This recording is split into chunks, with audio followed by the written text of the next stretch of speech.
নমস্কার, লিটারেচার লাভার্সে আজকে আপনারা শুনবেন গল্প ভালো থাকাটা জরুরি। স্রষ্টার সাথে রিকের আলাপটা হয়েছিল অদ্ভুতভাবে।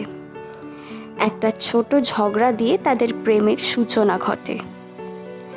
হঠাৎ ক্যাফেতে একদিন অর্ডার দেওয়ার লাইন নিয়ে ঝগড়া করতে করতে প্রেমটা যেমন হুট করেই হয়ে গিয়েছিল, ঠিক তেমনই মোহ কাটতেই প্রেমটা আজ হুট করেই শেষ হয়ে গেছে। কিন্তু মজার ব্যাপার হচ্ছে 6টা বছর লেগে গেছে এটা বুঝতে যে ওটা আসলেই ভালোবাসা না মোহ ছিল। গত 6 মাস ধরে রিক স্রষ্টাকে ভীষণ অবহেলা করত। টেক্সটের রিপ্লাই না দেওয়া, কল রিসিভ না করা, দেখা করতে না চাওয়া ইত্যাদি। প্রথম স্রষ্টার মনে হতো হয়তো রিকের ব্যস্ততার কারণ, কিন্তু পরে পরে সে বুঝতে পারত। কিন্তু সব বুঝেও অবুঝ হয়ে থাকতে ভালোবাসত সে রিকের ব্যাপারে। তারপর একদিন হঠাৎ একটা টেক্সটে রিক জানিয়েছিল তার পক্ষে সম্পর্কটা এগিয়ে নিয়ে যাওয়া সম্ভব হচ্ছে না। তাদের দুজনের নাকি অনেক মতের অমিল। এইভাবে সে আর পারছে না, আরও কত কি। প্রেমের শুরুটা যতটাই সুন্দর ছিল, শেষটা তার চাইতে অনেক বেশি সার্টেন ছিল। স্রষ্টা কোনো অধিকার বোধ না দেখিয়ে, কোনো কথা না বলে সে শুধু বলেছিল, যাও, তোমায় মুক্তি দিলাম। স্রষ্টার বন্ধুরা অনেকবার বোঝানোর চেষ্টা করেছে তাকে, ছেলেটা ভালো না, সম্পর্কটা অনেক টক্সিক, কিন্তু স্রষ্টা মানেনি। আসলে প্রথম ভালোবাসা তো। রিক টাইম পাস হিসেবে আরও ছাড়োভাবে 6টা বছর কাটালেও সে তো ভালোবেসেছিল, স্বপ্ন দেখেছিল, একসাথে অনেক কিছু করবার প্ল্যান করেছিল। স্রষ্টার সাথে 6 বছরের সম্পর্কটা শেষ করেই 2 সপ্তাহের ভেতরে একজন নতুন মানুষের সাথে সোশ্যাল মিডিয়া জুড়ে কত পোস্টস। সত্যি বলতে ব্যাকআপ প্ল্যান না থাকলে এইভাবে বোধহয় নিমেষে দীর্ঘ বছরের একটা সম্পর্ক নষ্ট করা যায় না। এত দূর অবধিও ঠিক ছিল, স্রষ্টা সব কিছুই মেনে নিয়েছিল, ভাগ্য বলে। গত 3 বছর ধরে সে নিজেকে সামলেছে, আত্মবিশ্বাস তৈরি করার চেষ্টা করছিল। হঠাৎ তার জীবনে আবির আসে। স্রষ্টা ভয় পেত ভালোবাসা নামক জিনিসটাকে। প্রিয় মানুষদের হারিয়ে ফেলার পর অনেক ভেবে নিজেকে সামলে রিককে জীবনের একটা ভুল বলে মনে করে 3 মাস পর সে আবিরকে অ্যাকসেপ্ট করে। ভালোবাসার প্রথমটা তো সুন্দর হয়, তেমনি আবিরের সাথে সম্পর্কটা বেশ সুন্দরভাবেই শুরু হয়েছিল। স্রষ্টা তার প্রথম যন্ত্রণা থেকে আস্তে আস্তে মুক্তি পাচ্ছিল, কিন্তু সেই সুখটাও চিরস্থায়ী হলো না। খুব অল্প দিনের রিলেশনশিপ হলেও গত 6 বছরের ভালোবাসা বলতে স্রষ্টা যা বুঝতো সব কিছুই পেয়েছিল আবিরের থেকে। আবার আস্তে আস্তে মানুষকে বিশ্বাসটা যখন সে করতে শুরু করছিল, ঠিক তখনই আবির তাকে জানায় সে এখনও তার প্রাক্তনের প্রতি আসক্ত এবং তার প্রাক্তন চায় তার জীবনে ফিরে আসতে।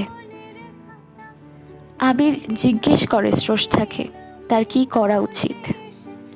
স্রষ্টা আলতো করে বলে, তোমার ফিরে যাওয়া উচিত, বলেই কলটা কেটে দেয়। স্রষ্টার কষ্ট হচ্ছিল, দম বন্ধ হয়ে যাওয়ার মতো কান্না পাচ্ছিল, ভালোবাসা ভেঙে যাওয়ার থেকেও ঠকে যাওয়ার যন্ত্রণাটাতে। সে না চাইতেও অনেক কিছু পেয়েছে এই 6 মাসে। যখন বিশ্বাসটা একটু একটু করে জন্ম নিচ্ছিল, তখনই মানুষকে বিশ্বাস করার মতো ভুল কাজ করো না, এটা যেন কেউ অজান্তেই বলে গেল। তীব্রভাবে যখন আবারও ভালোবাসতে ইচ্ছে করছিল, ঠিক তখনই এই জেনারেশনে ভালোবাসাটা শুধুই একটা শব্দ ছাড়া আর কিছুই না, সেটা কেউ বুঝিয়ে দিল। সত্যি এত সহজে মানুষ এত স্মৃতি ভুলে যায় কি করে? দুবার মানুষ চিনতে ভুল করার যন্ত্রণাটা ব্রেকআপ হওয়ার যন্ত্রণার থেকেও অনেক বড়। স্রষ্টা যেটাই ভালোবেসে নিজের করে নেওয়ার চেষ্টা করে সেটাই নয়তো হারিয়ে যায় আর নয়তো অন্য কারোর হয়ে যায়। যাকেই আপন ভেবে কাছে টেনে নিতে চায় অজান্তেই কেন জানি না সে অনেক অনেক দূরে চলে যায়। সে মনে মনে ঠিক করে নিয়েছিল আর না, এইভাবে আর নিজেকে ছোট করবে না। প্রেম ভালোবাসা ওসব বইয়ের পাতাতেই সুন্দর লাগে। আসলেই এখনকার জেনারেশনে ভালোবাসা বিরল, কিছুটা মোহ আর বাকিটা নাটক। ডেটিং মিটিংস এইসব না হলে মোহ দুদিনেই শেষ হয়ে যায়। মনের টান বলে আজ আর কিছুই নেই। সারা জীবন থেকে যাওয়ার থেকে টাইম পাসের পাল্লাটাই এখন বেশি ভারী। তাই সে ভালোবাসাটা অপোজিট জেন্ডারের ওপর না প্রকাশ করে নিজেকে ভালোবাসতে শুরু করে। পাহাড়ে ঘুরতে সে ভীষণ ভালোবাসে। উইকেন্ডে ছুটি পেলেই সোলো ট্রিপ করে জিঞ্জারকে সাথে নিয়ে।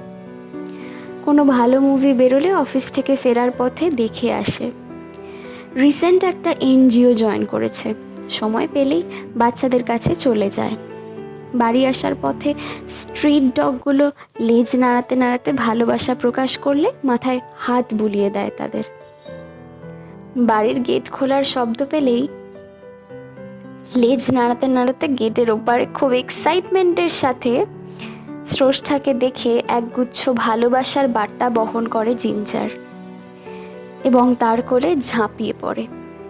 হেকটিক শিডিউলের পর এটা স্রষ্টাকে ভীষণ রিফ্রেশ করে দেয়।